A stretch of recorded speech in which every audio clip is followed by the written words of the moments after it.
Judgment Week, presented by AT&T Long Distance, brings us to the nation's capital tonight for a Big East clash between Connecticut and Georgetown. Hi, everybody. Dan Shulman along with Len Elmore. Time for the Hoyas to be judged. They need a big win in the worst way. More on that in a moment. But first, Len, two of the strong contenders for this conference's Player of the Year. Well, you got to talk about Caron Butler as the lead dog for the Huskies. He's versatile. He's a go-to guy. Averaged 21 points and 11 rebounds over the last 4 games.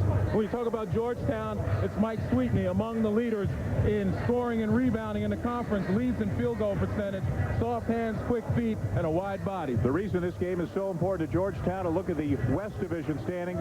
They need some big wins fast. Craig Esherick knows they're running at it tomorrow. It's a huge game. It's a very big game for us, and I think the next 4 games are very big. We finished 10-6 in the league last year, and we made the NCAA tournament, and we win the next 4 games, we'll be 10-6.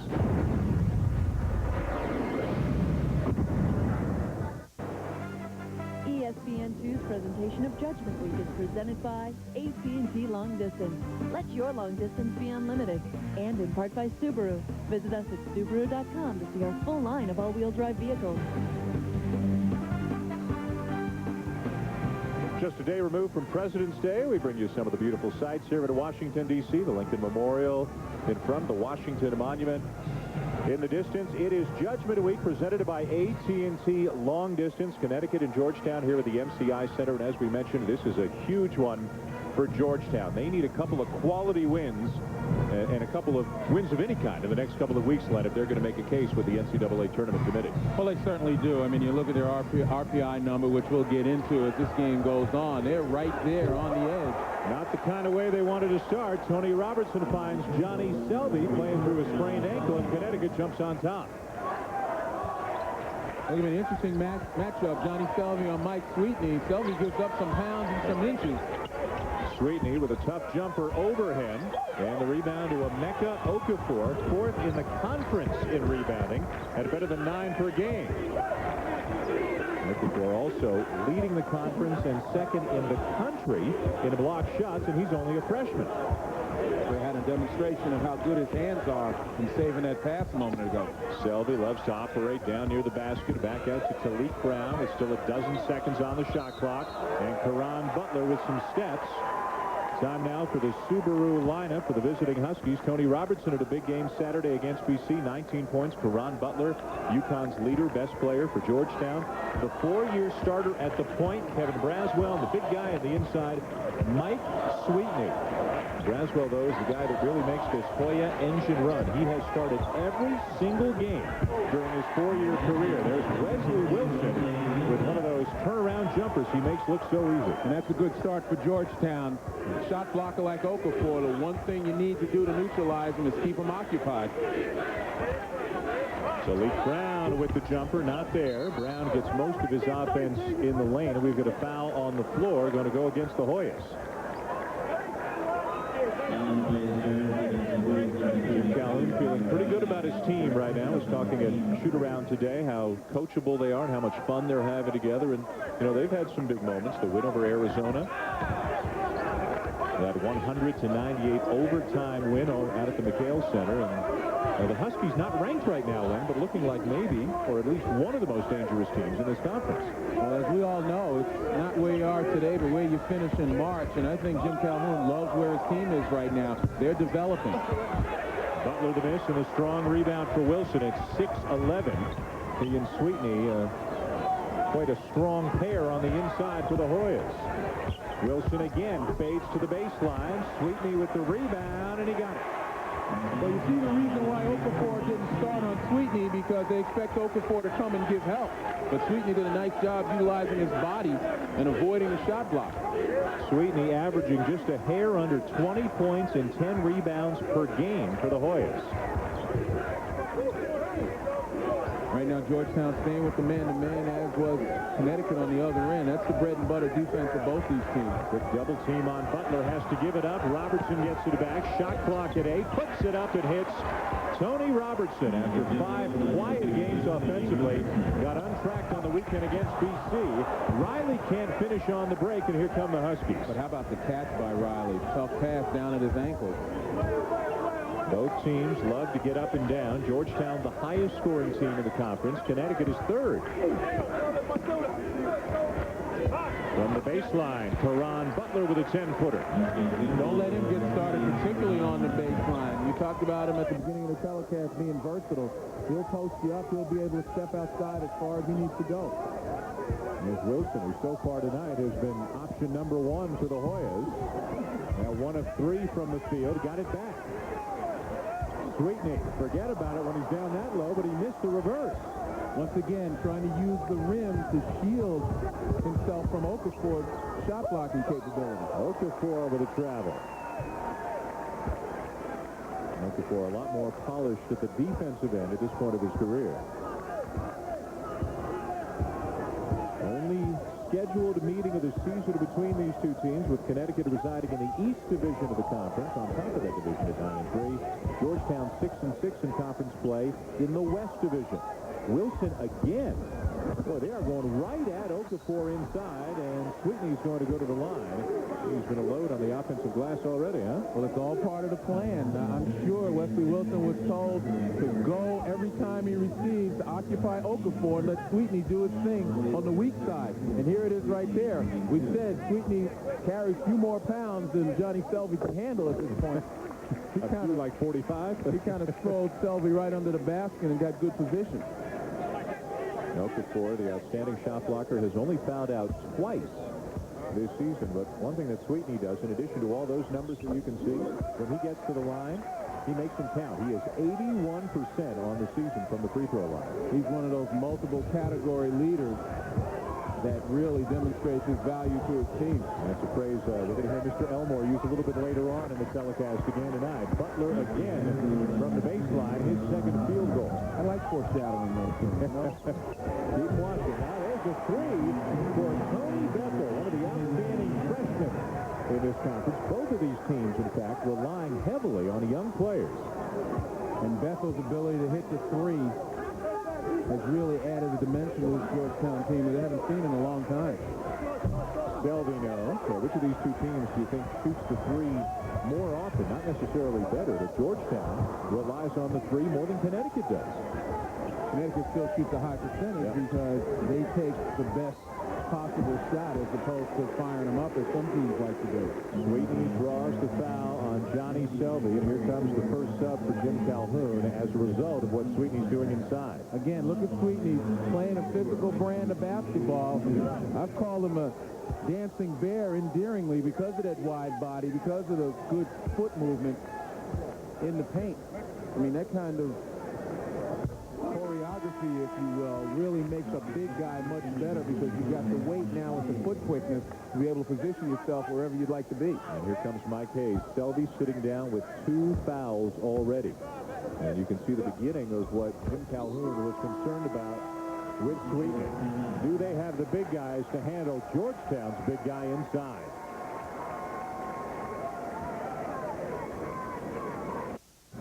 Georgetown leading Connecticut by 3 in a huge game for the Hoyas, and here's why. Right now at 15-9 on the season, but only 14-9 against Division I opponents. They've got some work to do to make the tournament, and they know it. The RPI numbers, by the way, provided by the Collegiate Basketball News and given to us by the University of Connecticut, we should say, but 61 is not a real strong RPI for an at-large bid. They have beaten Notre Dame and Syracuse. Craig Esherick did toughen up that non-conference schedule this year, Len. Virginia, Georgia, UCLA, but they lost all those games, so they need a couple of big wins. Absolutely. You got to win some of them. You know, some of them could be considered good losses mixed with a couple of wins, but when you lose them all, nothing is considered good. So many close losses, as we mentioned, 3 in overtime by Georgetown this year. But you got to give credit for making the attempt, and I think Craig Esherick is building something, building some momentum with regard to his team's scheduling over the next few years. Connecticut in better shape at 17-6, 9-3 in the Big East. But for Georgetown, we talked about the close losses. One of the maybe the most excruciating loss that any team in the country has had this year. That was the 4 overtime game against Notre Dame, when Georgetown had a chance to win it at the end of regulation and at the end of each of the first 3 overtimes. They also just lost in overtime this past weekend against Villanova.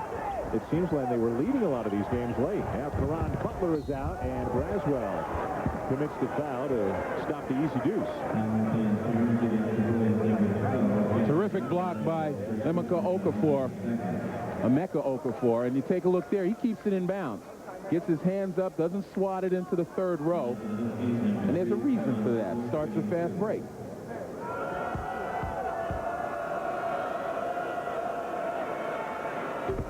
Butler knocks down the first. For Emeka Okafor, talking about what Len was talking about right now. Blocking the shot is not always enough. Many coaches have taught me that what's the use of a block shot if it goes out of bounds. Just get the ball back and get another opportunity to make the bucket. But if I can just deflect it, and get it back myself or knock it to the hands of one of my teammates, the objective served. Objective served, I'll say so. Len, when's the last time you saw a freshman, a young player, come in and block shots with the poise and the technique and finesse that Emeka Okafor has this year? Quite honestly, I don't remember it being the case. And again, he's got a special presence on the floor. Very mature, very intelligent young man off the court academically. And obviously a student of the game. When he can analyze shot blocking in that fashion, he understands. On the bench right now, that's Ben Gordon coming off the bench for UConn. The freshman knocks down a long three. Justin Brown in the game right now for Connecticut as well.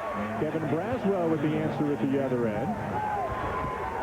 And Georgetown and Connecticut getting up and down and hitting shots here at the MCI Center tonight. A big game in the Big East as Judgment Week continues, presented by AT&T Long Distance.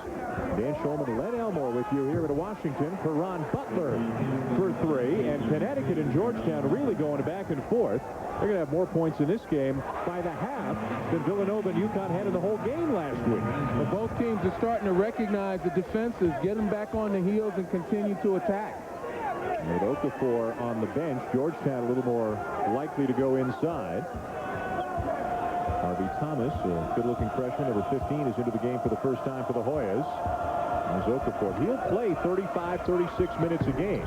A ton for a big guy, yet he generally stays out of foul trouble. Braswell rifles a feed inside, and Thomas can't finish the easy layup. Sweetney gets it back. And finally, UConn comes out of there with it, only to lose it out of bounds. But a glorious opportunity for Harvey Thomas after a great feed from Braswell. Well, they're letting them play, I can tell you that. Underneath, a lot of bodies banging against each other. And certainly, again, a couple of missed opportunities by Georgetown. Fortunate to get it back. Braswell, little room, and he draws the foul on his way to the basket. As you can see, the character of this Georgetown team is one that they understand Connecticut's not going to give them anything. They've got to go out and they've got to snatch it, and they're playing in that fashion. They continue to push the ball. They see openings. There's no hesitation. They're flying down the lane, trying to find people and create. Another foul committed inside by Connecticut. I think that was Mike Hayes, and now Okafor is going to check back into the game. Portland Freeman's going to go to the line, and Okafor is indeed on his way back in.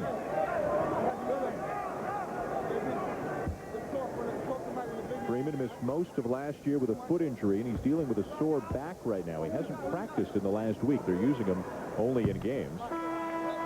More college basketball action. Judgment Week presented by AT&T Long Distance continues after us tonight here on ESPN2. Marvin O'Connor and St. Joe's taking on UMass from Philly. For more information, log on to ESPN.com. St. Joe's kind of in a Georgetown situation, maybe even a little bit worse off. They might have to run the table and win their conference tournament at this point to get it. Well, the position that they're in is obviously one that has disappointed a lot of the St. Joe's faithful, and quite honestly, a lot of the prognosticators who thought they'd be ranked in the top 25 throughout the year. Braswell causes the turnover, feeds Sweetney, and the foul's going to go against Georgetown as Sweetney. We're going to travel, rather, on Sweetney before the contact. I talk about this big, wide body being a dancing bear. He's getting out there in front of everybody. Obviously didn't get his feet set on that one. I think Braswell hit him in between steps. Didn't have a chance to put the ball on the floor. But you got to love it when your big guy is running from inline to inline. That tells me that you want it. Tony Robertson back in for UConn, Sweetney out, and Wilson back in for Georgetown. So 6'11", 6'9", 6'8" front line for the Hoyas right now. Georgetown's going to his zone right now. Looks like a 2-1-2. And you got Ben Gordon at the point, looking to confuse him a little bit. Gordon's been an explosive scorer at times for UConn this year. Hit a 3 earlier tonight. Here's Gerald Riley, good shooter.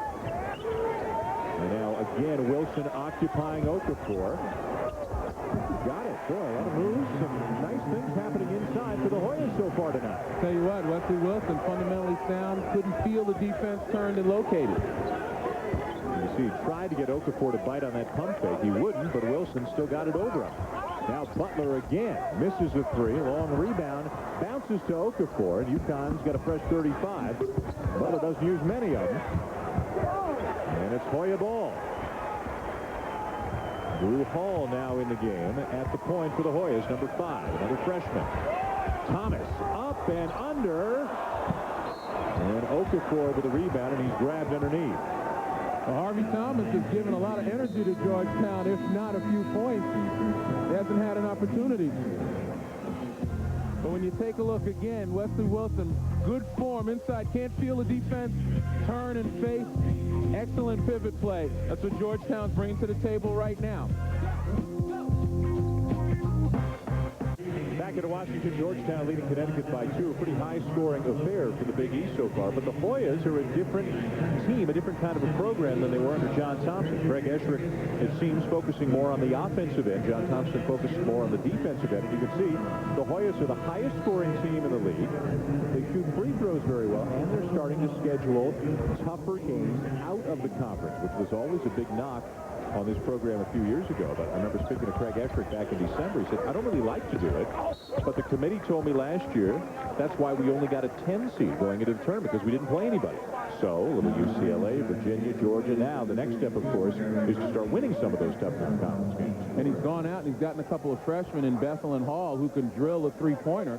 Bethel at 38%, Hall at 39%, Ed Braswell's 35%, and you've got a nice perimeter game going as well.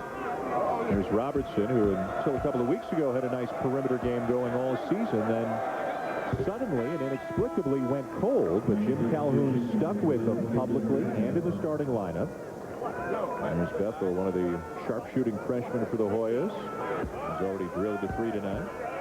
Robertson, you can see, did more damage against BC Saturday than he did in his previous 5 games, but they need him to be a consistent 12 to 15 point a game guy. Everybody who's watched him knows he's got that kind of ability. Well, he certainly does, and you know he can shoot the ball from outside. He's quick off the dribble. His was just a question of confidence. The more he missed, the more he became mired in that slump. Sweetney lobs inside for Wilson. Hall, Thomas underneath, and he's fouled as Thomas keeps sneaking in toward the basket. It's 6'8". He's finding some room down there. And his teammates are finding him against this zone by Connecticut. Thomas just took his time. You see him with his hands up right there at the bottom of your screen.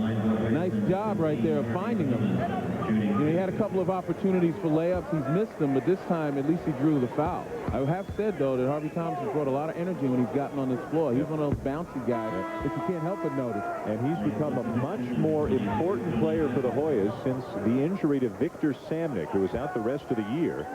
So Thomas at 6'8" comes off the bench at the 3 spot and gets quite a few minutes. But when you get the opportunity, particularly from the line, you got to drill. And failed to on that occasion. We are tied at 29 minutes in. Butler tries to save, but into the hands of Bethel, who is fouled by Robertson. Robertson just had no choice there. In Connecticut with some turnover problems a little bit early here, and that's why Talik Brown's going to come back into the game. It's the misfiring on the passes, but also the quickness of Georgetown to the loose ball. And that time, they didn't really go after the ball. They recognized that Butler was going to have to save, so they covered the outlet. Bethel at the line. 73% free throw shooter from Fort Washington, Maryland. Hits the front end. There's still a feeling in this conference that even though Georgetown has not won as much or played as well as everyone expected them to this year, that this is the team that could make a run. Could beat some people in New York at the Big East tournament, and if they get to the NCAA tournament, could make some noise there. Well, anytime you have to make a run on a consecutive game streak, it's all about the defense. And Georgetown's defense has been pretty consistent. Add to that the capability of some guys like Sweetney and Braswell to get hot. And, yeah, they can carry their team with the defense being as consistent as it might be. Hazleton with a miss. Wesley Wilson earlier with a block on Talik Brown, and back come the Hoyas in a hurry. Ben Gordon reaches in, knocks it out of bounds. I think some of the UConn folks thought that ball was up in the air an awfully long time, Len, before Wilson got there. Well, it kind of looked like it was right at the apex. Hard to tell right there. And obviously, from real time, the officials standing out there, even more difficult to tell. But it does send a message regardless. Hall misses the three. Brown with a rebound. He's got Gordon out in front of him. Finds him on the wing. Gordon. And that one is going to be goaltending on Wilson. And you know what? That one looked actually pretty good. You take a look right there.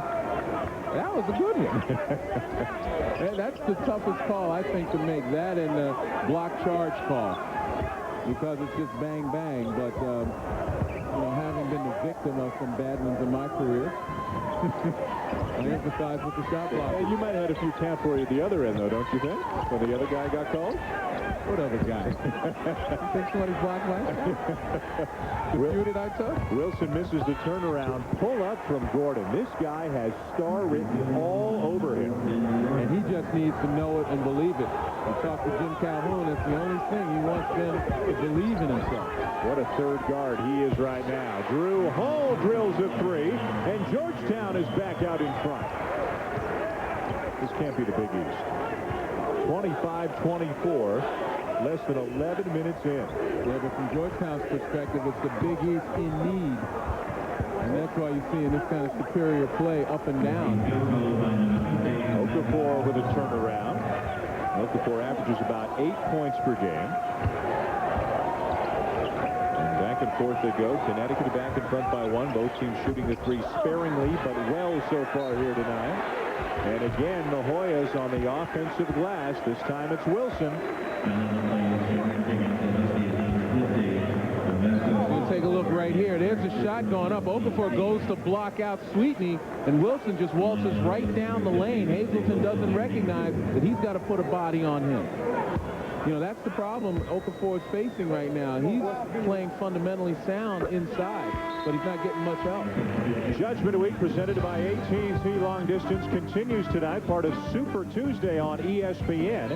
9 Eastern, just over an hour from now, an SEC showdown.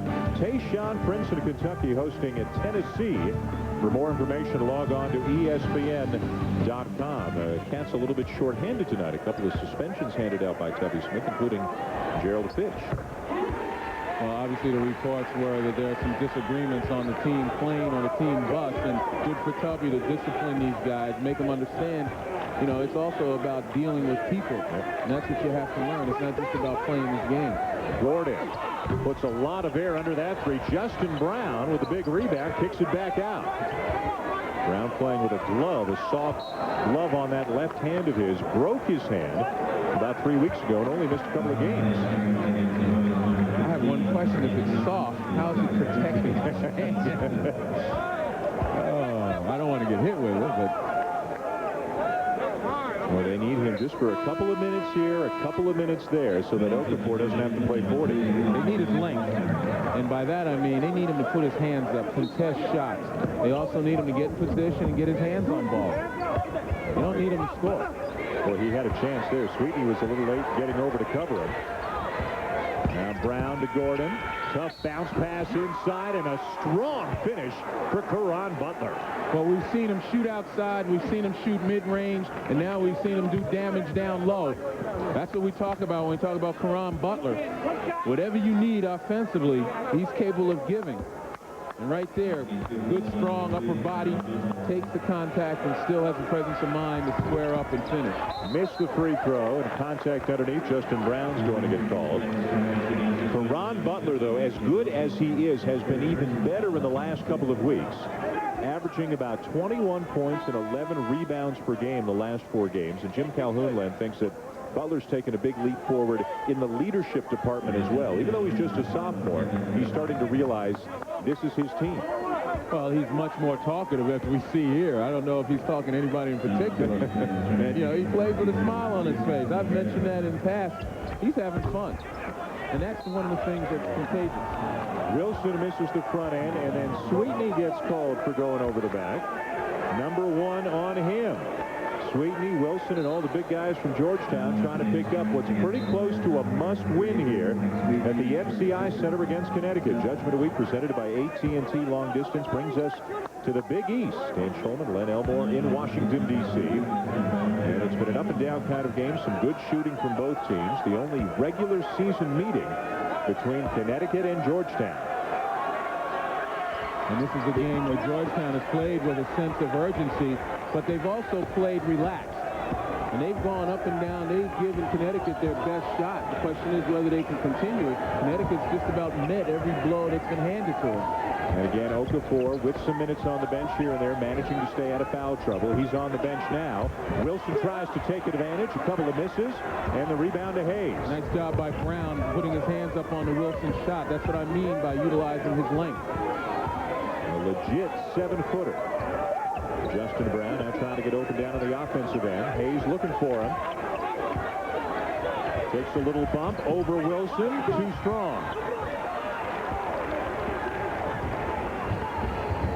Bethel speeds the other way. And Bethel gets the loose ball back. See, Sweetney's got to recognize who's guarding him. He's got Justin Brown outside of the paint. He's got the ability to put it on the floor and make something happen. Brown to the floor hard after the Bethel miss. And I believe Hayes for UConn just got called for the foul. And that's going to be 2 on him. So 2 on Johnny Selvey and 2 on Mike Hayes. And it looks like Hayes is going to come out as Okafor heads back to the scorer's table. Jim Calhoun's got to run this 4-man rotation and utilize all 20 fouls of his big guys. But Okafor is obviously the guy he doesn't want to be in foul trouble. And this was one of the primary concerns for Jim Calhoun coming into this game. Actually, Hayes is going to stay. Justin Brown will go out. But can he keep his primary big guys on the floor to defend against Wesley Wilson and Mike Sweetney? And if you watch this thing unfold, it's going to be the most expendable guys who are going to stay on the floor as long as Connecticut is hanging in there to be able to save the Okafors and the Selvies for the stretch run in the second half. Selvey hasn't played in a while since picking up his second foul. Hayes looking for Okafor. Here comes the double team. Tough shot, no good. Rebound, Wilson. And that's where Okafor is going to have to learn as a freshman down in the paint, how to turn, how to square up, how to power up. Wesley Wilson led 10 points and 7 rebounds already. Braswell for 3. Look at Sweetney. When he wants it, he gets it. Hoyas really clobbering Connecticut on the glass right now. We'll step aside in a tie game, 28-28, with a lot on the line for the Hoyas here tonight. John, that's the only other game in the Big East Conference here tonight. We've got Georgetown and Connecticut here. Villanova and to a lesser extent Providence trying to keep alive the slimmest of NCAA hopes. But in this conference this year, Len, with no such thing as an upset, seemingly no such thing as home court advantage, it's going to be a wild Big East tournament. And I think more than any other league in the country right now, this is the league where you say, well, it's kind of bloated in the middle. A lot of teams think they've got a shot, but not everybody's going to be happy when Selection Sunday rolls around. And that's the case, and that creates, again, a greater sense of coming to play in New York. You know, normally with conference tournaments these days, with that large bid, a lot of times teams say, well, we'll show up and win a few games, we'll get in the tournament. But not so in the Big East. I think you can say with some certainty that Miami, Pittsburgh, Connecticut, and Syracuse seem to have done enough, or should do enough, that they're pretty much locked. But then you've got teams like Notre Dame, St. John's, Georgetown, Rutgers, maybe BC, Villanova even, who really think they've got a chance. But they know one, maybe 2 of them will get in. How about that block? It's got a deflection by Okafor on Sweetney's jump shot. Nice little move by Gordon. Couldn't finish, though. And another rebound for Sweetney, and he is fouled, and he'll go to the line. And Georgetown continuing to outdo Connecticut on the glass right now as we Give you kind of a conference overview. Again, these RPI ratings provided by the Collegiate Basketball News. Pittsburgh, Connecticut, even though they're not ranked, and Jim Calhoun says he doesn't really care about rankings, but their strength of schedule, big win over Arizona, they're 12th, their RPI. St. John's kind of the surprise there at 31. Mike Jarvis has done a terrific job with a team that, other than Marcus Hatton, doesn't have a lot of offensive ability. Well, if you watched the game yesterday, you recognize that Mike Jarvis has set a tempo for his team that plays to their strength, which is Hatton controlling the ball and creating for guys. You know, you minimize mistakes when you don't run up and down, and that's what they've done. That's what's allowed them to stay in games and really win games by creating turmoil on the other guy's offense. Next week, Notre Dame will play St. John's in one of the more meaningful conference games remaining.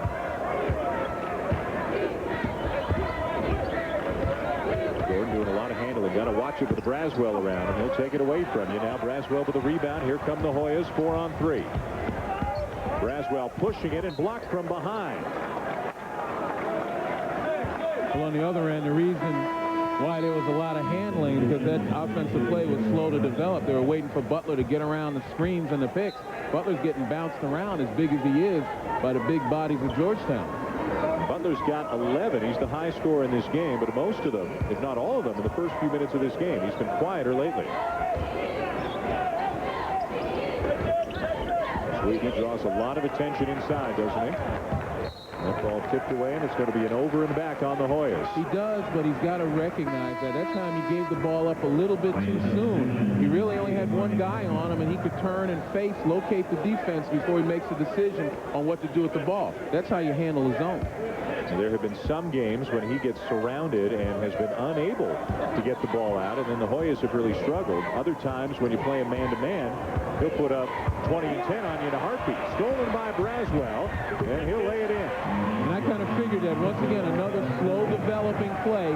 Georgetown, as quick as they are, as anticipatory as they are, you know, they're going to get you in trouble if you take too much time. You got to do some quick hits, make their aggression work against them. Here's Gordon. Well, he had a good idea, but Hayes was already sliding to the basket for a potential rebound. Again, we talk about Kevin Braswell and his steal capability right there. You see how slowly that play developed, too much bouncing. Braswell didn't have to move. He just stood there and anticipated. His 123rd career steal. Kevin Braswell, already the school record holder in steals. Wilson inside, and he's a guy about a month ago, Len, who's being criticized for his conference numbers being way down, just not playing tough enough in the Big East games, but he sure has here tonight. Well, I think he's accepted the challenge. Emeka Okafor, the leading shot blocker in the conference, an intimidator in the middle, is playing him one-on-one. I got a feeling somebody whispered in his ear. Butler, nice feed down to Okafor, and he's bumped by Wilson. You know, Wesley Wilson, somebody told him, you got to show me something. And show he has done. Yes, he has, at both ends of the floor. You know, you don't think of Wesley Wilson as that go-to guy in the pivot, but once again, his job is to occupy Okafor. He's a shot blocker. Make him guard you, and here Brown is guarding him, and once again, he recognizes he's got an opportunity. Look at him turn, locate the defense, make his move. That's what you do as an offensive player. If you don't feel the defender, they can use his body against him. Got a held ball situation, and the arrow's going to give it to the Hoyas. Terrific night so far for Wesley Wilson. Question is, can you keep it going? You sit on the bench a little while, you gain some perspective, you go out there with the same fire. Saturday against Villanova, Wilson and Sweetney were in foul trouble, and Craig Esherick had to rotate his two big guys. He's had the luxury of playing them together quite a bit here tonight. Believe it or not, 32-28, Len, this is the largest lead of the night for either team. And now Connecticut extending that zone. See if it gets them in trouble. Penetrating dish. Bethel got a good look. Rebound Okafor. Headmans it to Brown. Spins into the paint. Can't finish. Got it back. He's so strong. Butler from the weak side, no. And finally the Hoyas come out of there with it. Great effort, though, by Talik Brown. The only problem with Talik Brown was he really didn't have numbers. It was 2-on-2, but so strong. Riley is fouled on a three-point attempt, and that's got to drive Jim Calhoun crazy. Was that Okafor out there 20 feet from the basket? And that is an unusual play by Okafor. Usually he recognizes, and I know he's frustrated right now. He knows he made a mistake. Trying to make something happen. There's the penetration right there, and the kick. Now Okafor is trying to block the shot. And just as he started to explain the fact that, you know, you don't try to block shots and knock them out of bounds, he also has to understand you can't foul a jump shooter. And that's what Riley is. He'll get 3 free throws. Okafor just picked up his second, so he and Selvey and Hayes all have 2. One more coming for Riley, and Justin Brown coming back in. Okafor going out, presumably for the next 3.5 minutes. Georgetown left with a chance maybe to make a little run with the shot blocker on the bench. Well, right now, if I'm Craig Escherick, I'm going to think about getting Wesley Wilson back in there, get my full complement of frontline players, and give it the best shot. Timeout on the floor, and the Hoyas enjoying their largest lead of the night. Back at the MCI Center, the Hoyas on an 8-0 run right now to take a 7-point lead over the visiting Huskies. Tiger Woods will highlight a field of the top 64 golfers in the world competing in a single elimination match play tournament, the Accenture Match Play Championship. ESPN's extensive coverage begins from La Costa tomorrow at 2 Eastern and continues right through Saturday. For more information, log on to ESPN.com. Connecticut has not scored in 5.5 minutes. And really fortunate, I guess, in that sense, with their foul trouble. To be down only 7. They've just got to kind of hold on here for the rest of this half. Gordon the miss. Loose ball tapped ahead. 2-on-1 Hoyas. Bethel, Hall, and the high school teammates connect for a beautiful fast break bucket. Well, Connecticut's going to have to do a better job against this 2-3 zone right now. You can't settle just for the jump shot. You got to start going inside out. You don't expect Justin Brown or Hazelton to score for you, but certainly they can handle it. How did that ball go in? Talik Brown just threw it at the rim, and it climbed right up and over. Well, that was just Talik Brown taking it upon himself to make something happen. I talk about inside-out play. There's a nice pick by Brown, but Justin Brown, but there's Talik Brown who finds a little space, a little gap against that zone, and he's going to pressure it. Gerald Riley back in for Georgetown. The Hoyas playing very well the last few minutes to take a 7-point lead over Connecticut. Judgment of the Week presented by AT&T Long Distance. From the MCI Center, Dan Schulman and Len Elmore with you here in the Big East. A huge game for Georgetown, and they're gradually dimming NCAA tournament hopes, but they're playing well here tonight. And to beat a team as good as Connecticut would give the committee something to think about. Georgetown still has to go to Syracuse. They've already beaten Syracuse here. They've beaten Notre Dame, but that's about it in terms of wins over teams that are playing in the tournament. Now it's Connecticut starting to get on the glass a little bit and closing the gap. Nice job, Justin Brown, again, just hanging around, using his length just to tip that one in. But Talik Brown, once again, against the zone, splitting the gaps. And that puts a lot of pressure on Georgetown. Talik Brown was huge for Connecticut against BC on Saturday. They were down 10 with 2:47 to go and closed the game with a 14-4 run. Lob from Braswell to Thomas, who snuck in behind the D. That gets the Hoya faithful on their feet. Brown into too much traffic. And then an ill-advised lead pass picked off by Ben Gordon. Hazelton, fortunate to get it back. Hazelton again, and it'll go. Hazelton, redshirt freshman, 6'8", good offensive player. McDonald's All-American in high school. Jim Calhoun feels a few more pounds, a little more experience, and he could become a terrific player.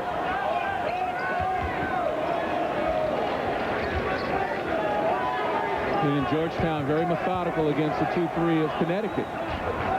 You know, this is what Connecticut should be doing as well. A little bit more ball movement, a little exploration inside out. Right now, no Sweetney, no Wilson for the Hoyas. Thomas from the corner rattles out to Hazelton. Both coaches try to save their big guys and prevent them from getting in any further foul trouble here in the first half. And James Wilson has had a big first half. He's sitting down with 2. Sweeteney's got 2. Okafor's got 2. Selby's got 2. And none of them are in the game right now. And there's away from the ball. Foul against Thomas. We talked about methodical play against the zone, and it's very interesting. You're going to watch it right here. Watch Caron Butler. He's going to forget about his man, and he's going to come right in there for the lob. We're going to take a look right there. You've got to be able to focus not only on the ball, but your man. As soon as Caron Butler turned his head, that's when the offensive player, Braswell, snuck behind him. Nice screen as well by Omari Faulkner down there to help free up Thomas. Coming up on the Super 8 College Hoops Tonight halftime report, John Buchagras and Jay Billis will bring you the other Big East game tonight, Villanova and Providence. Jay's going to talk about this conference a little bit and maybe give his thoughts on who's headed to where in the next few weeks, and also one of the top teams in the country, Oklahoma, in action tonight.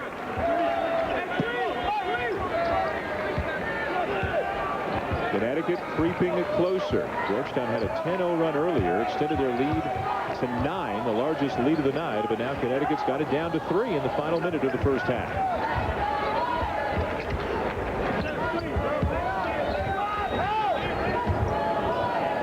Well, they have played under control at the offensive end tonight, and Braswell might have gotten bailed out there. He was in some trouble, but Talik Brown gets called for the foul.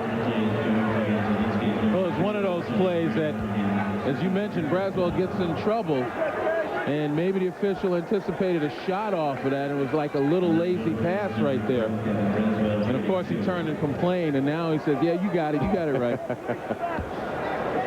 Braswell has mentioned Georgetown's all-time steals leader.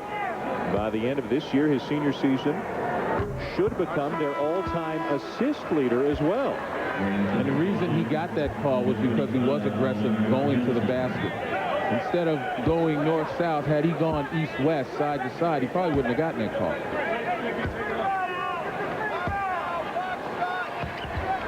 One of 2 from the line, 4-point lead for the Hoyas. And they're bang on game clock and shot clock here as the Huskies are going to try and hold it for the final shot.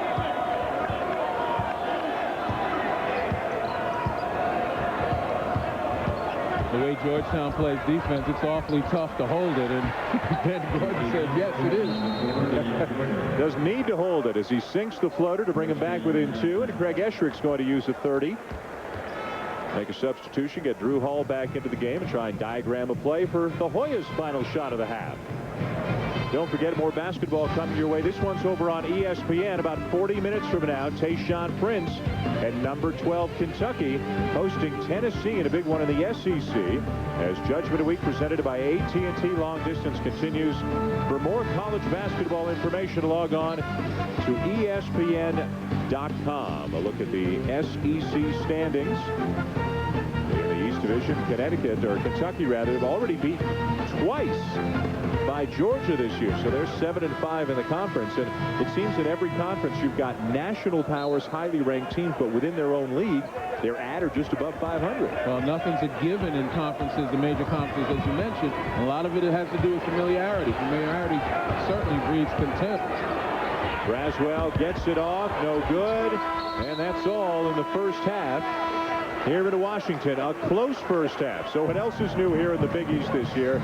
Georgetown leading by 2, 40-38. Coming up, it's the Super 8 College Hoops Tonight halftime report. Back to the studio now as we join John Buchagras and Jay Billis. Fellas, take it away.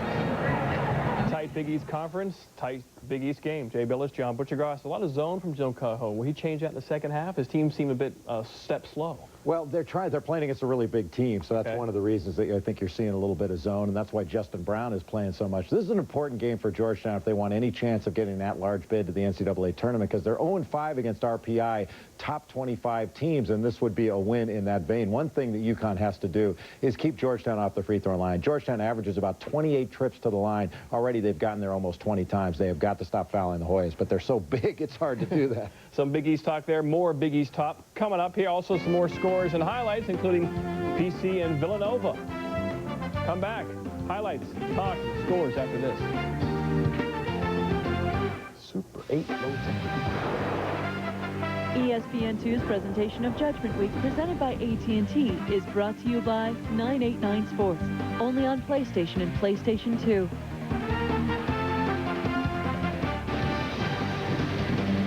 And welcome back to the nation's capital. Another unseasonably warm day here today in mid-February. Enjoyed our walk over to the MCI Center today and are enjoying the first half of basketball between Connecticut and Georgetown. Judgment Week presented by AT&T Long Distance. Dan Schulman, Len Elmore. Uncharacteristically high scoring for a Big East game in the first half. 9 players have at least 2 fouls. That's not a surprise. Wesley Wilson may be the best inside force so far in this game. Well, he's certainly shown the ability to dominate even for that one half. And it really has been a case of him being able to take the people guarding him into the paint and play aggressively. And then on the defensive end, he's made his presence known as well, sending messages like that. But take a look here. Nice, fundamentally sound ball, drop step, power to the basket. Wesley Wilson has had his way. 10 points, 7 rebounds, and a big first half for Wilson. You can see, as Len mentioned and Jay Billis mentioned at halftime, Georgetown getting to the line a lot more than Connecticut. The Huskies only got there 10 times to 22 for the Hoyas in a long drought. 6 minutes scoreless for the Huskies in the first half. As mentioned, 9 players have at least 2 fouls. And a lot of the big guys sat out the last 4 or 5 minutes of the first half because of foul trouble. They're all back in there now. And Georgetown opens up in kind of a 1-3-1 zone. Looks like a 1-2-1-2-1. Doesn't help him on the first possession as Butler knocks down a 3. And Caron Butler, who averages 19, has 16 already tonight. And I say 1-2-1 because Sweetney down on the bottom seemed to be out of the play. Bethel steps in past Selby.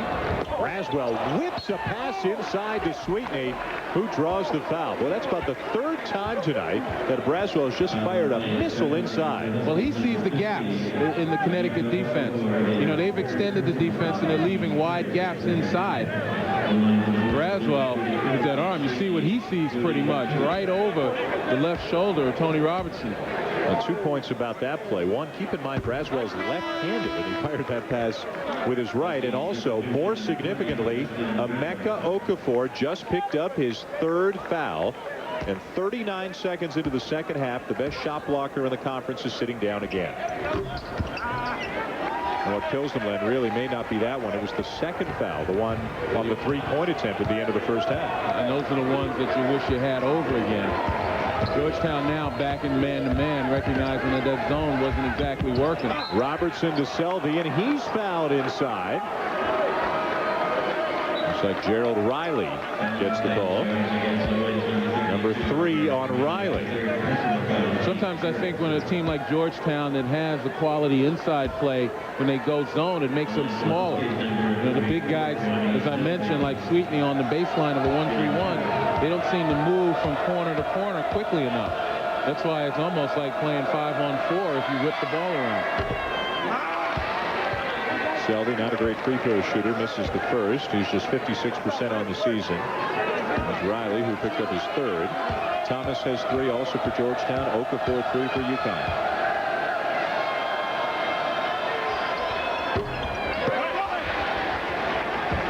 Connecticut continues to shoot the ball poorly from the line. Sweetney out ahead of the pack, runs it down, kick it out. Braswell for 3. Georgetown picking up where they left off. Excellent ball movement. Good judgment by Sweetney not to force it. Now, there have been very few offensive possessions tonight where Georgetown's made poor decisions. Handling the ball, reversing the ball very well. Again, back in the zone, but this time it looks more like a 2-1-2. That way, Sweetney doesn't have to run as far as he did in the 1-3-1, where he was almost invisible. Robertson, a pretty quiet first half. Butler again. Nice. Selby's tap no good. Justin Brown in there, can't get a handle on it. Butler, boy, looked like he got fouled on that attempt. Absolutely. Braswell behind the back. Finds an open Bethel on the wing. And there's a push underneath. Oh, which way is that going to go? We might have a reversal here. Curtis Shaw and John Hughes. And Curtis Shaw is overruling. I think Curtis has it right. Johnny Selby is the guy who pushed, not Wesley Wilson. When the ball goes up, there's not a lot of blocking out. It's just bodies getting in the way. And instead of using your hips to kind of clear the trash, so to speak, Johnny Selby's using his hands, and that's what the officials see. If it's body on body, they'll let it go. Well, it looks like this game's going to be a real test of the depth of both of these teams as Selby goes out and Mike Hayes comes back in for Connecticut. Well, that's a lot of pressure to put on Brown and Hayes in a situation like this. Braswell rattles out, rebound Robertson. And that's what Connecticut's going to have to do. They're going to have to peel their guards back, put 5 guys on the defensive board to make sure that they can limit Georgetown's opportunities. Georgetown by 3. And Connecticut starting center and power forward, both on the bench with 3 fouls. Into the hands of Butler, 10 on the shot clock. Quick double team on Justin Brown. He slides through it, but travels. Good thought, though. Brown didn't give up the ball, even though Braswell came over to harass him. He just didn't get his feet together on the move. Wilson, good job to find Braswell. Another 3 for Kevin Braswell. Well, Kevin Braswell knows where his spot is. He's lined directly on target for that 3. Connecticut's going to have to find a way to get him off that spot or at least play the top. 13 for Braswell. And Talik Brown takes a bump from Sweetney on the baseline. Take a look right here. There's the double team and an excellent find as Tony Robinson drops down to help out. Helps out off the wrong guy. You don't leave Kevin Braswell at the top by himself with that much time. Braswell having a terrific game here tonight. And meanwhile, more developments as Sweetney picks up his 3rd and he goes to the bench. And Okafor checks back in. It's going to be a revolving door of big men the rest of the night, Len. Well, this is also going to be a test of Emeka Okafor's savvy out there on the floor. You know, as important as he is to this Connecticut defense, that's why they lead the conference in field goal percentage defense, because of his shot blocking ability. He's going to have to recognize when to go after it and when to stay put. Remember, he's only fouled out twice all season. Remarkable for a freshman who blocks shots like he does. The guy Jim Calhoun thinks warrants consideration not only for Rookie of the Year, but Defensive Player of the Year as well. And how about this guy, Caron Butler? What about just plain old Player of the Year in the Big East Conference? Well, there's probably not a better go-to guy in the conference than Caron Butler. You know, when it's money time, his team looks for him, and he usually delivers. 18 tonight for Butler. He could match his season scoring average by knocking down this free throw. The St. John's game, which UConn eventually lost in overtime, but 3 clutch free throws in the last 5 seconds of regulation to force overtime. He has really taken his game to another level this month. Braswell into the paint. Bethel. He's in some trouble now. Yeah, lost it to Talik Brown. And Brown for Robertson, but a travel on Brown. Jim Calhoun can't believe it. Jim Calhoun calling for a Talik sandwich right there. Watch him split the defense. And he's going to get jostled a little bit right there. The hands of Braswell, the body of Thomas. No call on that one, but I will say this. Brown has got to recognize when he can be under control and running a break and when he gets out of control. 9th turnover on UConn. How about only 4 for Georgetown through 24 minutes? Off the glass and good for Wesley Wilson. Picking up in the second half where he left off in the first. 5-point lead for the Hoyas in a crucial game for them at 15-9, 6-6 in the conference. Judgment Week presented by AT&T Long Distance. Connecticut and Georgetown. Dan Schulman, Len Elmore with you. Another UConn turnover. Another run out now for the Hoyas. Braswell pulls up from 15 and knocks it down. And it's a timeout for Connecticut with Georgetown upping the lead to 7.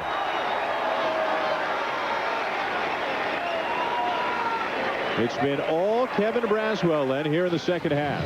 Well, certainly Kevin Braswell used an excellent judgment, pushing it up as he gets possession. Now watch him. He knows he's got the feeling. And when you got the feeling, it usually works for you.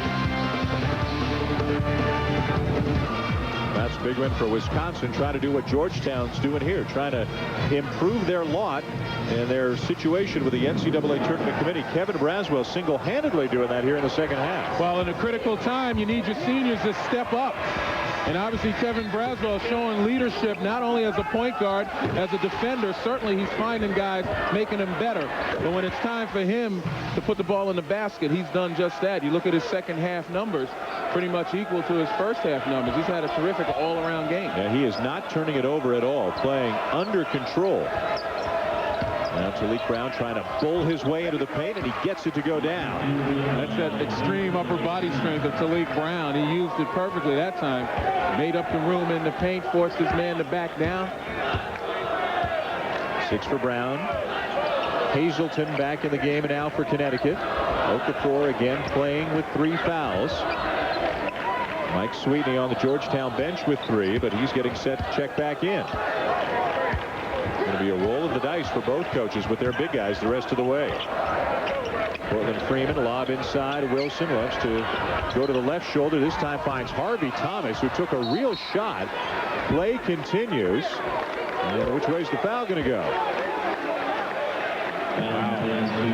They're letting them go. I mean, in one sense, they are letting them go. On the other sense, everybody's got 3 fouls in this game already. Yeah, they are. And this foul, I thought it was going to be on Freeman because he obviously was over Hazleton's back, but foul gets called on Hazleton. So it's Freeman to the line for the Hoyas. Again, Georgetown getting to the line way more often than Connecticut. Twice as often, in fact, tonight. And Sweetney's going to come in for the shooter, so he's got to sit tight while Freeman attempts the second. There's the big difference, and we've seen that a lot from Georgetown over the years. Well, again, it's a product of that aggressive play. 7-point lead Hoyas. Sweetney on his way back in. Eshrick's team in the lead right now. Well, as wide open as the Big East Conference is, it figures that the race for Player of the Year in the conference is wide open as well. Of course, Troy Bell was kind of the consensus guy, Len, before the season, but he's got some company now, doesn't he? Well, he certainly does. Troy Bell had some tough stretches this year, but he's still leading the conference in scoring. We know what Caron Butler is doing because he's doing it tonight. Brian Humphrey's a guy that really a lot of people didn't expect to be there in the first or second team, let alone Player of the Year. And again, Mike Sweetney, as we saw the final player, you know, we see his capability right there. Caron Butler, again, we talk about him as being a clutch go-to guy. And when you talk about Mike Sweetney, 2 consecutive weeks as Big East Player of the Week. So, you know, these guys are making their value known. So you're saying the award is still out there to be won? You're not going to start crossing names off and give us your pick? No, I don't think you can right now. Again, considering what's on the line for a lot of these teams. And again, there's still an awful lot of performance in these players. And remember, the criteria for Player of the Year, I guess, is the outstanding player. Right. The multiple category guys, the leaders in those multiple categories. Okafor with a basket, and he's fouled as well. And they're playing hard with 3 fouls. Well, Emeka Okafor, once again, he's going to battle. Again, he recognizes what he can do and what he can't do. Clear path to the lane, got himself set up nicely and just waited for that rebound. But Dan, to go back really to the Player of the Year, we just want to make that distinction. We're talking about guys who are most outstanding players. We'll talk about players who are most valuable to their team a little bit later. And there is no such award.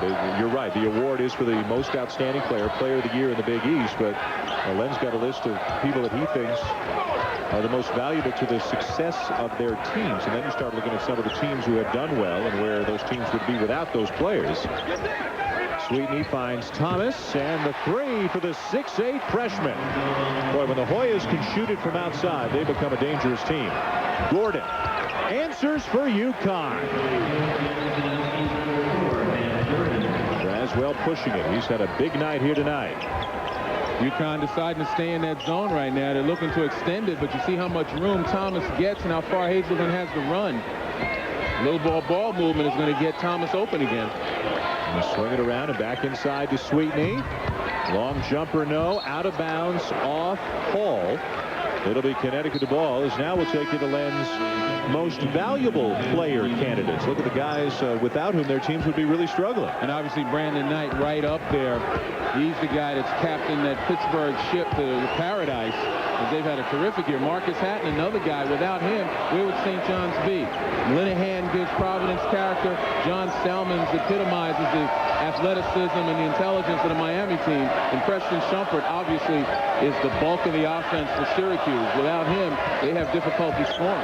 It'll be tough for these coaches to hand out all these awards at the end of the year. And because of the size of this conference, 14 teams, not every coach sees every team in person every year. Gordon, another three with the shot clock running down. It hits the shot clock above the backboard, and that'll turn it over to Georgetown. Well, I'm glad we made that distinction between player of the year and most valuable to his team, because I didn't feel like getting all those letters from anybody I left out. But you can make a case for so many different players for the Player of the Year award. Who's going to be on the all-rookie team? There are about 8 or 9 guys you could put on that first team. Who will win Defensive Player of the Year? It's kind of symptomatic of what's been going on in this conference this year. Nobody has separated themselves either individually or as a team. Well, a lot of people fall in the trap of trying to take these conferences and compare them nationally, but each conference has its own personality. In a vacuum, this Big East Conference, you have such competitive players right here getting the job done. Like Bethel. Maybe he's going to wind up on the all-rookie team in the Big East as he ups the Georgetown lead to 6. Brown throws it away to Braswell. And Butler with good hustle to chase him and knock it out of bounds. You're absolutely right. Caron Butler sprinted back, caught up with Braswell from behind. And those are the little things. You talk about player of the year, and you expect them to be the gaudy offensive players to do all the star things. Well, Caron Butler will do the things it takes to win. Johnny Selby back in for Hazleton. Selby with 3. Okafor with 3. Sweetney with 3. And Thomas with 3. And all 4 of them are in the game right now. Gerald Riley for Georgetown has 4, and he's on the bench. You watch as Georgetown moves the ball. Watch Sweetney setting picks down low. And Butler got in the middle of that play, and now he just discards Thomas. They got tangled up, and Butler just threw him down. And get a foul on the drive. And Butler's playing some tough, physical Big East basketball here tonight, helping to keep his team in it. Huskies on the wrong end right now, trailing Georgetown by 6.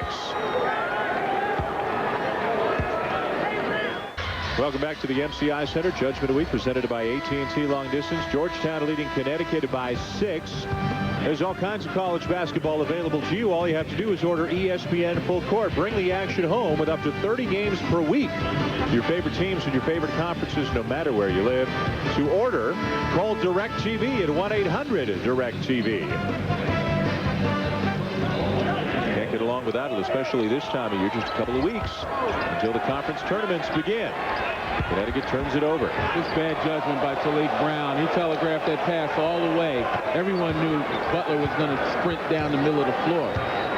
He's got to utilize some discretion.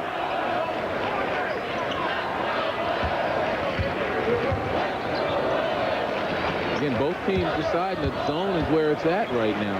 You surprised? A little bit, because they've been more effective with the man. I think they believe that zone is going to keep them out of foul trouble. Shot clock winding down. Braswell knows it. What a move. Can't finish. And the rebound for Okafor. And it was Okafor's presence that made Braswell think twice. There is Connecticut basketball at its best. Gordon and Butler with the give and go. And you made the point when we were looking at the stats at halftime. Connecticut did not have any fast break points in the first half, and that's been their bread and butter for years. Well, it's been difficult for them to do that simply because Georgetown has kept the ball alive and had an awful lot of offensive rebounds. When they can get it off cleanly, they get out and go. Bethel being hounded. Still Georgetown's ball.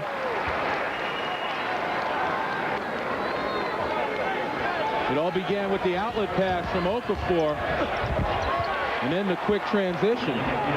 But as I mentioned, as you watch fast breaks throughout the country, if they come off the glass, the outlet pass will determine how quickly the break gets started and how effective it'll be. And Okafor helping out in that regard as well. Braswell again left open, misses another 3. You're right, he seems much more comfortable up at the top than he does down in the corners. Gordon. Nowhere to go, yeah. Too much pass. And a 2-on-1, maybe a 3-on-1. Here comes Sweetney. There's the big fella to lay it in. And Craig Esherick is hollering, get back, get back. He knows Connecticut wants to get out and run. Midway through the second half, Georgetown leading Connecticut by 6 here at Washington. Dan Schulman, Len Elmore, Judgment Week presented by AT&T Long Distance. Connecticut turning them over, and Georgetown making them pay.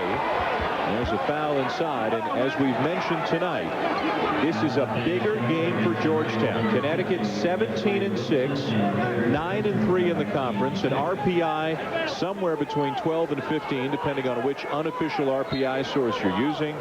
Georgetown around 60 with their RPI, 15-9 in the overall, 6-6 in the league. And if anybody needs to have this one, it's the Hoyas. And they've come out playing just as though this was it for them. They've executed pretty well on both ends of the floor. And they're forcing turnover after turnover. 14 Connecticut turnovers. Georgetown also demolishing UConn on the offensive glass. The Hoyas have 17 offensive rebounds tonight. As I mentioned, that accounts for the lack of fast break opportunities for Connecticut. When you crash the boards offensively, you force everybody to peel back and help out. Sweetney, here comes the double team, and a travel on Sweetney. One more look at Georgetown's resume, what they've accomplished so far this year. 3 overtime losses really hurting them. They could very easily be 9-3 in the conference. They've beaten Syracuse. They've beaten Notre Dame. They still go to Syracuse. Toughened up the schedule a little bit with games against Georgia, Virginia, UCLA, but they lost them all. And again, for tournament purposes, the Hoyas really only 14-9 because one of their wins was over Division II Marymount. Caron Butler, really the only reason, Len, that UConn's in this game right now. And I tell you what, they keep calling his number, and once again, he keeps burying that jumper. Butler with 21 points to lead all scorers tonight. A held ball will keep it here with the Hoyas. One of the reasons Caron Butler is so difficult to defend is because he knows how to use picks. He explodes. He'll lull you to sleep, wait for the play to develop, and then he'll explode to the ball. You can't deny him, and once he gets his hands on it, it's difficult to stop him with just one guy. Well, the way he's playing, one thing that I'm sure Jim Calhoun doesn't really want to think about right now, but it's in the back of the minds of all UConn fans, is Butler going to come back for his junior season? As Sweetney's going to go to the line after a strong move. Butler's only a sophomore, but he prepped for a year. He's already 22 years old, and he's the lure of the next level. Too strong for him to resist right now. Well, I'll tell you what. I mean, obviously, he's got the skills to play on the next level, but if he wants to excel, again, at his age, he's a mature player, then he probably needs to work on his game from the perimeter. He's going to wind up being a shooting guard, maybe have a little bit of time at small forward. He's going to have to work on a three-point shot, maybe creating a shot off the dribble a little bit more on the next level. But I tell you what, he's got the fundamental basis to build. A more immediate development, the 4th foul on Emeka Okafor. So he is out right now. UConn recruiting wing players just in case Butler isn't around next year. Rashad Anderson, a 6'4" swing player, and Denham Brown, 6'5" small forward. A couple of guys they think can give them a lot of offense on the wing just in case Butler's not around. Maybe play with him if he is still here. Justin Brown couldn't catch the pass from Caron Butler. Well, you got to be ready. Again, we talk about versatility. When the man on your team has the ball, you know he's drawing defenders, and it just might be your guy. You got to have your hands up, ready to go. And again, that left hand with a soft glove on it for Justin Brown, coming back from a broken hand. Sweetney underneath, gets it to go, and heads to the line as well.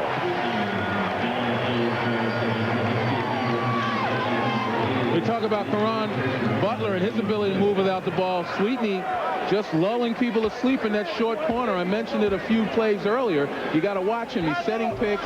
He's sneaking around down there. And with the passing ability of the backcourt of Georgetown, they're going to find him as soon as that defense gets a little bit extended. Sweetney up to 13 points on the night. He's averaging 19.9. Among the leaders leaders in the Big East Conference in scoring, rebounding, field goal percentage, blocks, and free throw percentage. Freeman tries to find him, turn it over. Here comes Butler, up to Gordon. And we've got a block and then a block. So it's a blocking foul, and the crowd wanted a goaltend, or wanted a charge rather, on Ben Gordon. You take a look at Gordon coming down right here. Definitely the right call. Yeah. Portland Freeman up there to block the shot. So Ben Gordon's going to go to the line for a couple.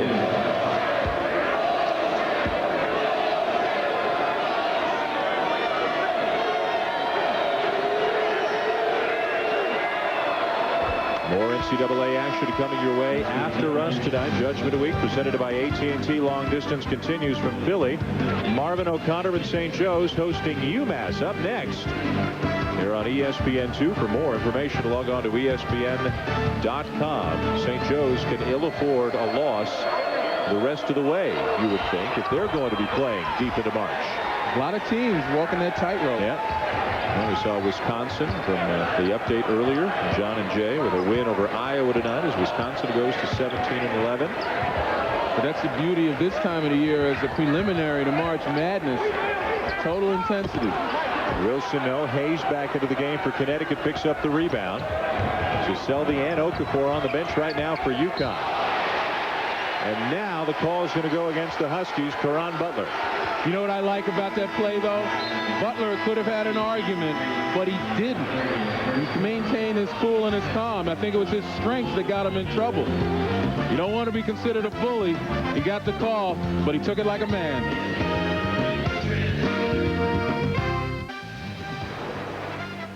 ESPN2's presentation of Judgment Week is presented by AT&T Long Distance. Let your long distance be unlimited.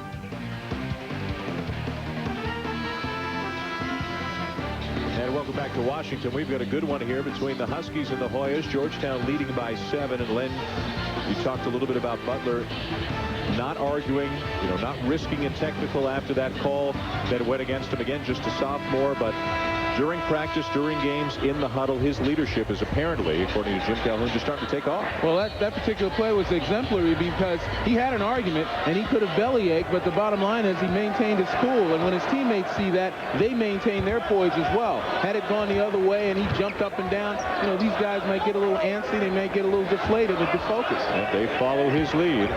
Wilson inside, triple team, left it short. Here comes Gordon, off to Butler, having a huge night. No foul call on Braswell, but Butler scores, and it's 23 points tonight for Caron Butler, and Connecticut is hanging around back within 5.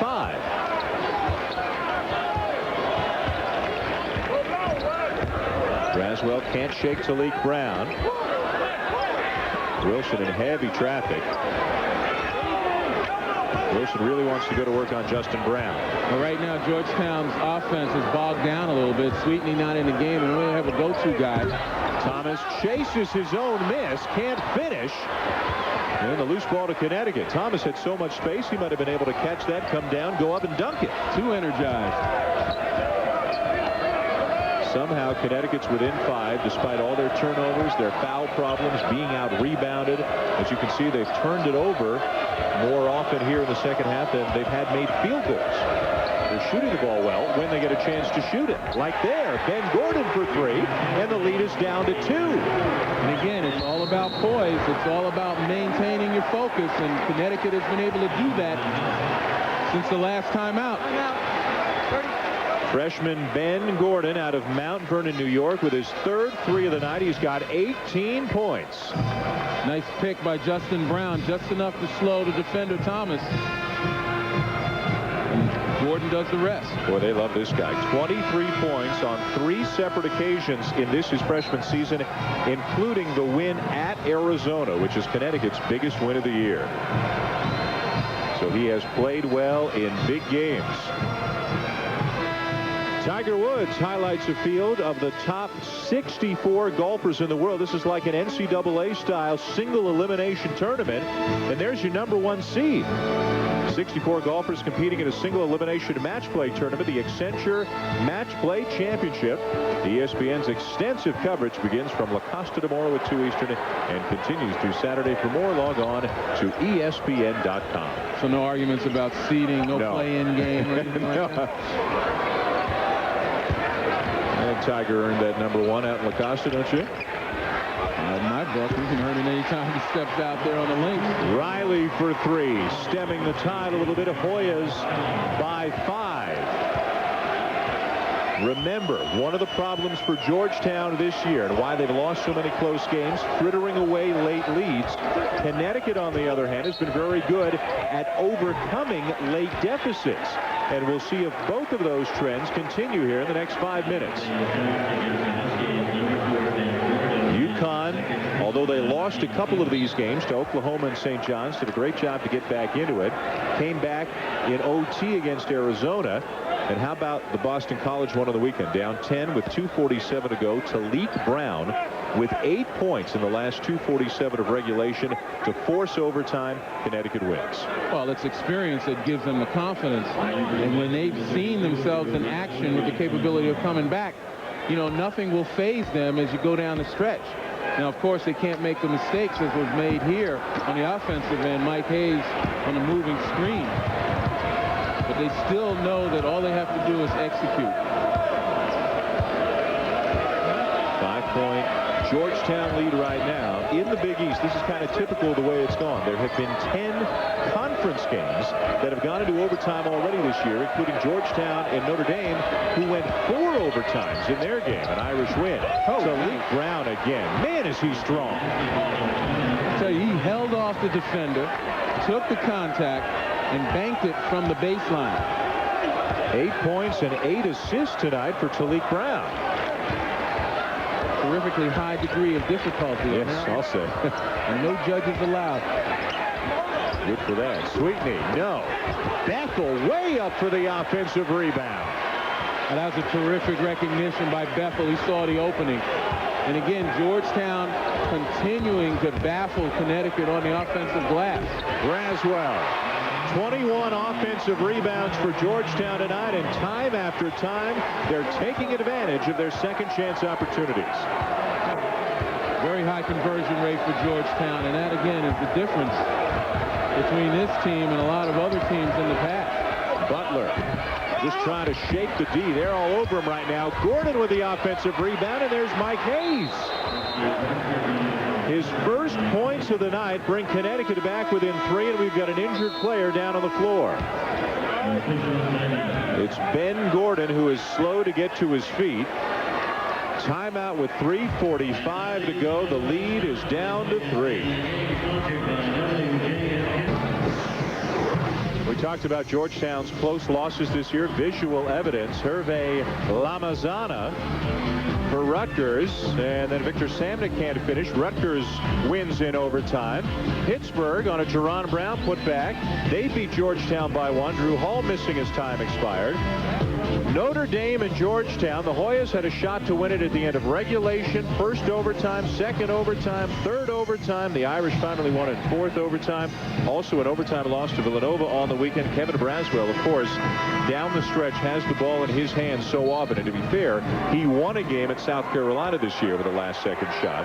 But Georgetown could easily be 10-2 in the Big East instead of 6-6. 3 overtime losses and a 1-point defeat to Pitt. Well, in many instances, it's feast or famine. Either they dig themselves in such a deep hole and it's difficult to fight back and they get very close, or they have a big lead and they can't hold on to it because of a lack of execution or defense. But to Kevin Braswell's defense, he's not only made a big shot this year against South Carolina, he's made some big ones in the past during his career. 22 offensive rebounds now for Georgetown. Now Sweetney throws it away. Tony Robertson, who's back into the game for Ben Gordon, flies to the basket and slices the lead to 1. Well, that's a much more confident Tony Robertson than I've seen, as opposed to a couple of weeks ago against St. John's, where he couldn't find his way out there on the floor on the offensive end. And Jim Calhoun still going with backups. Justin Brown and Mike Hayes on the floor. There's Brown with a block. And now UConn can take the lead. It's Robertson again. 2 in a row for Tony Robertson. UConn on top by 1. Timeout, Georgetown.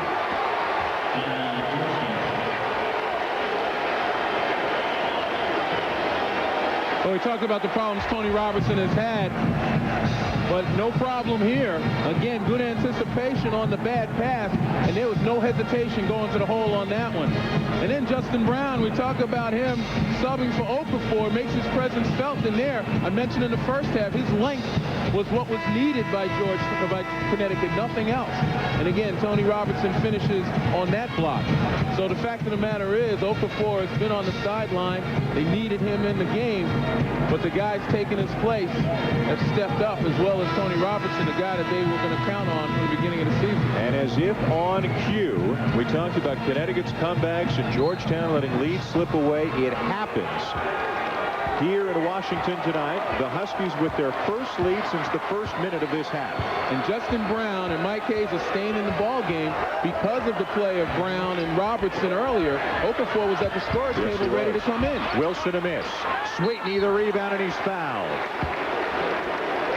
Well, I think Jim Calhoun felt he was going to get as much mileage as he could out of Justin Brown, and I think the tank is about empty. It's time to refuel. Here comes Okafor, who has played only 22 minutes tonight because of foul trouble. He's got 4 fouls. And Sweetney at the line, an 81% free throw shooter on the season. Now 8 for 12 tonight. Here comes Okafor. And out goes Justin Brown. There's the big offensive rebounding story. Georgetown clobbering Connecticut on the glass for the most part tonight. I tell you what, Justin Brown comes in. He should get a hand from his teammates of doing his job, but he better not get too comfortable. He may be needed again. That's right. Georgetown's big guys, they're going to go at Okafor. You can be sure of that. 1-point lead for the Hoyas. Just over 2 minutes to go here at the MCI Center. Georgetown in a 2-1-2, and Connecticut really content to have them sag it back and wait until they have to attack. Wide open look for Butler. Tap no good. Hayes again.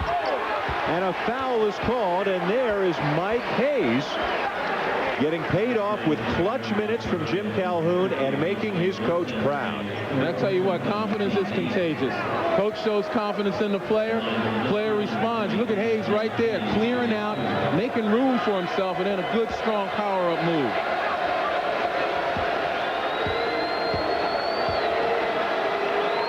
Hayes, junior from Hartford. It's a free throw. Free throws have been a big problem for the Huskies lately. And it's happening again here tonight. Mike Hayes came into this game only 3 for 6 on the line, and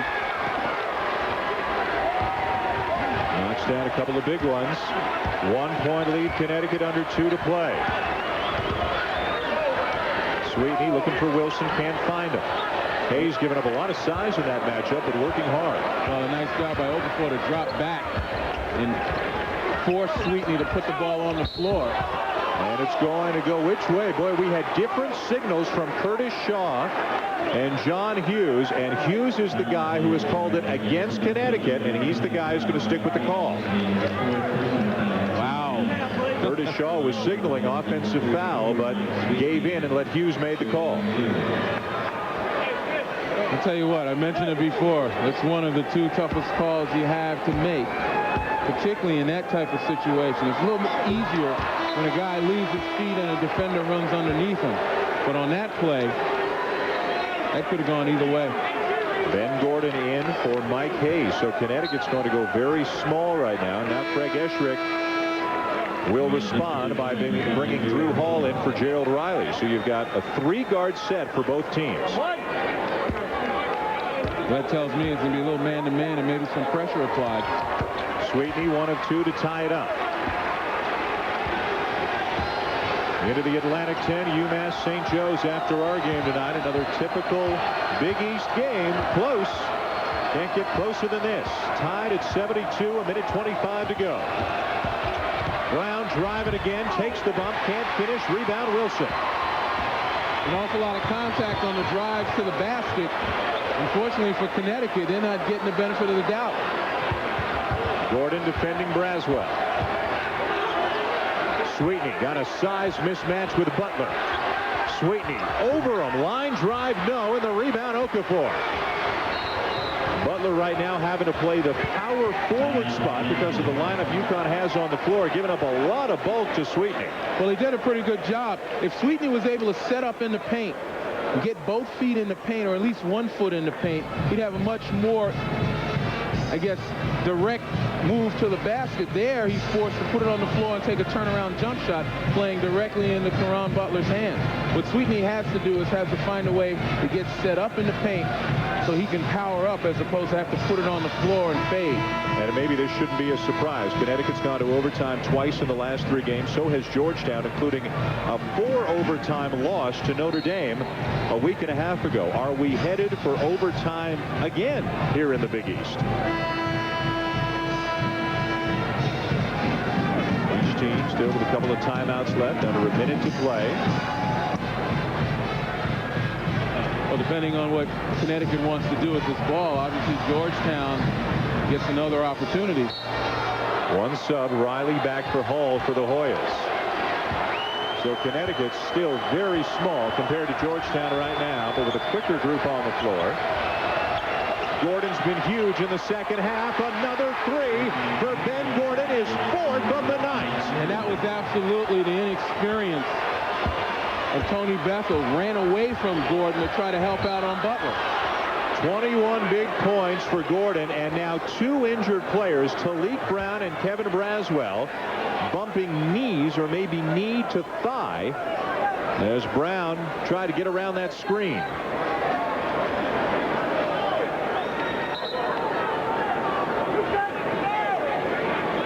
That's going to send Braswell to the line as both players try to walk it off. We're going to take a look at the last 3 a moment ago. You see Bethel runs up and just leaves Ben Gordon by himself. You cannot leave the shooters. You're going to have to let your defenders do their job until there's some penetration. Braswell, an outstanding free throw shooter, 84% on the season, can make it a 1-point game.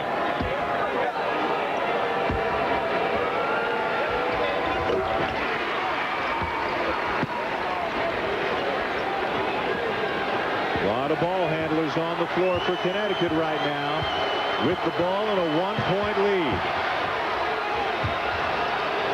And Georgetown looks like they're going to play some D, try to force a miss, and then try to win it with just a few seconds remaining left. Well, this is a mismatch right here. If they're going to go 1-4, 4 guys across the back line and leave Butler at the top against Sweetney, they're going to have to run somebody because Sweetney can't handle Butler off the dribble. Butler. Wilson the rebound. Georgetown with the ball. Braswell's going to have to force it on, and he passed it off to Riley, and Connecticut escapes. Boy, you talk about a bailout. Caron Butler never made Mike Sweetney have to deal with him off the dribble. And then Kevin Braswell, a guy, as we said, has made big shots throughout his career, has an opportunity to win this for his team. And he's a bit too unselfish. The trend continues. Another comeback win for Connecticut and another narrow and crushing defeat for Georgetown. Well, we talked about the mismatch, and watch Butler. He's got to take Sweetney off the dribble. Instead, he settles for a jump shot. Now Georgetown's in pretty good position. Push the floor. 3 seconds left. You still got an opportunity.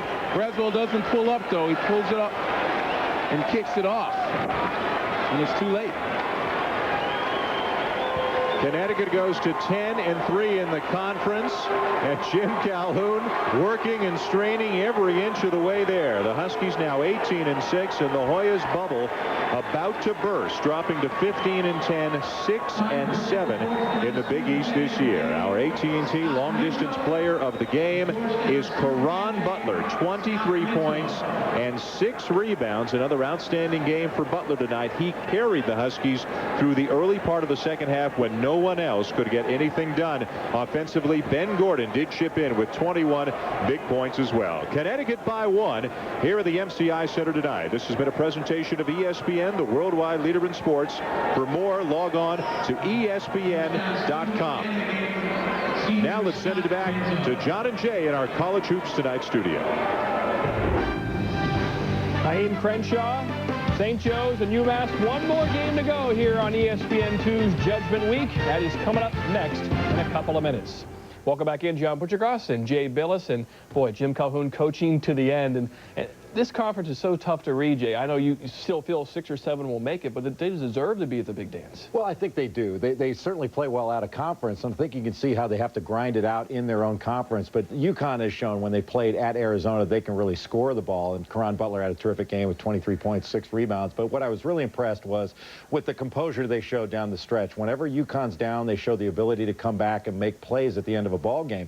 And as the clock was winding down, I thought that UConn showed a lot of poise in getting that last shot and shooting it right at the end of the shot clock so that Georgetown didn't have enough time. And when you don't have the benefit of that timeout at the end, there's not enough time for you to process the fact Kevin Braswell needed to shoot the ball rather than to give it up. There wasn't enough time for somebody to catch it and set just in 3 seconds after they got the rebound. So solid end-of-game situation by UConn. I would have fouled early if I was Georgetown there. That's sound strategy. But once again, I'm bringing myself into the show, and we don't want to do that. Let's take a look at the standings now in the Big East, Jay. Let's start with the East.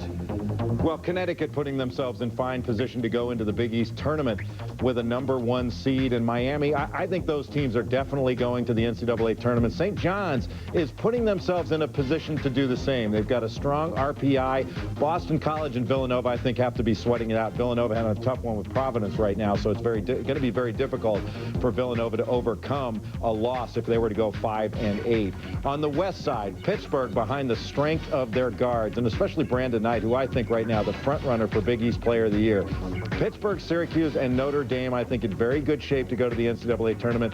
Rutgers is going to have to win a couple games on the road. They did not play a very tough non-conference schedule. They've handled things inside the Big East West Division, but they're going to have to win a few. It's not over for them. And Georgetown, I think, may be out of it with this loss. Unfortunate for the Hoyas, but they don't have any wins against the RPI top 25. Villanova, Providence, 2.5 to go, and the Friars with a 6-point lead in downtown Providence. Now a 3-point lead against Villanova. The problem for Villanova, they've been turning the ball over at an alarming rate. More of the same for Villanova.